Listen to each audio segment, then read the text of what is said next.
Hi guys, it's Rachel, the Vancouver digital editor for NextHome, your daily guide on all things real estate and lifestyle across Canada. Today's video will tackle a question that most tenants face when looking for a new rental.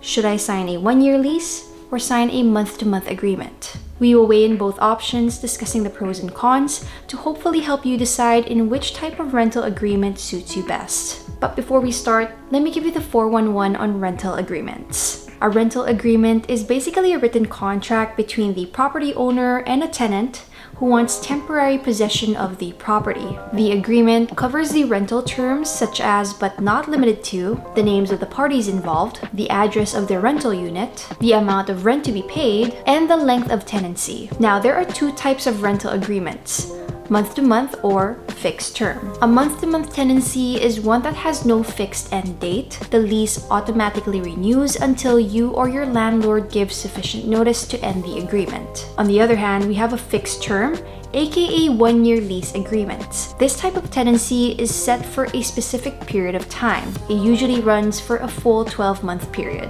In both setups, the tenant pays the owner on a monthly basis. Which brings us to our question: is it better to sign a one-year lease or go on a month-to-month lease? Let's start with month-to-month. The benefits of this include, first, flexible end date. Renting on a month-to-month basis means you're not locked into a 12-month contract, so you can get out of your lease whenever you choose. Second, you can move around easily. Tenants can quickly take advantage of better deals in the rental market and can easily jump ship if they want to. This gives you a lot of flexibility as well, especially if you live a more transient lifestyle. Lastly, no strings attached. Anytime tenants decide to move out, they won't be subject to the penalties and expenses associated from breaking free from the lease. Tenants are not forced to stay in a long-term lease or find a subleasee if they decide to move before their contract expires. Now, what are the drawbacks? Well, there is a bit of uncertainty. If a tenant's rental does not work out after 30 days, they must have a contingency plan in place. Keep in mind, a month-to-month contract also allows the landlord to end the lease at any given time with appropriate notice. This causes uncertainties, which may leave you feeling anxious on where to live next. Second, it's less common. It's not common for landlords to engage in this type of arrangement, especially in tight rental markets. Finally, it's also more expensive. Tenants may pay higher rents compared to those who sign long-term agreements. This is because the landlord is taking the risk of their rental property becoming quickly vacant. As a result, landlords can hike up rental prices. So who are month-to-month agreements for then? Well, it's ideal for those who are uncertain about the future and who do not want to lock into a major commitment. For example, students and professionals who frequently move for work will appreciate the flexibility this setup offers. Or if you live a nomadic lifestyle, this setup may be for you. Moving on, let's talk about one-year lease agreements. The benefits of this include, first, stability.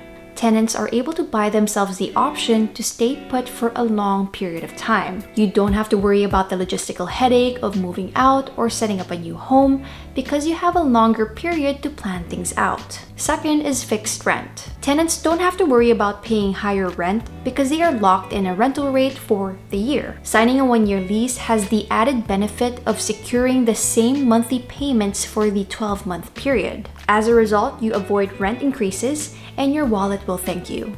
Lastly, you may get a discounted rental price. Landlords may be able to provide lower rent to tenants who commit to a one-year lease or longer. It's favorable for landlords to have consistent stream of rent payments for the fixed period. Now, what about the drawbacks? Well, first, you might get stuck. Tenants can't move if their situation changes, such as a job loss, job opportunity at another location, family or medical emergency, and the like. This also opens up the possibility of getting stuck with a bad neighbor for the long haul. Second, missed opportunity. Tenants may miss an opportunity to score a better deal when locked in. Lastly, it's harder to cut back on costs. Consider this scenario. You move to a new city and sign a one-year lease. Midway, you find out it's too costly to maintain, but you're locked in an agreement, which removes the flexibility to scale back. As a result, you could end up paying more rent than you can afford. So, who should consider signing one-year lease agreements? It's usually for people with family that want to set their roots in a place for a longer period of time. It could also be for working professionals who are comfortable in their current location and want to settle in a dependable home. So if you plan on staying put for a while or making yourself at home, then this tenancy agreement is ideal for you.